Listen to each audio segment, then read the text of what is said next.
Hello students, ધોરણ 12 એકાઉન્ટનો પેપરનું solution. આજનો એકાઉન્ટનું paper. હવે પહેલામાં સી આવશે આવક, બીજામાં બી આવશે 40,000, ત્રીજામાં બી આવશે અદ્રશ્ય મિલકત, ચોથામાં બી આવશે ભારિત સરેરાશ,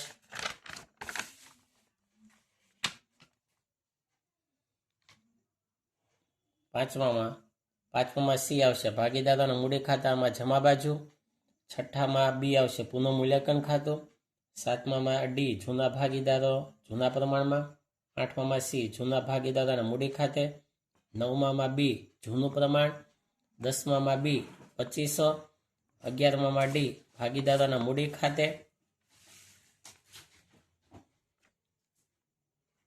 12મામાં ડી શેર મૂડી ખાતે ઉધાર, 13મામાં બી સેબી, 14મામાં ડી બોર્ડ ઓફ ડિરેક્ટર્સ દ્વારા નક્કી થાય, 15મામાં સી ટૂંકા ગાળાનું વિશ્લેષણ, 16મામાં બી 5 લાખ, 17મામાં ડી બંને બી અને સી, 18મામાં ડી ઉપરના બધા, 19મામાં એ ઉચ્ચ પ્રવાહિતા હોય છે, 20મામાં સી પાઘડી માંડીવાળી કહેવાય.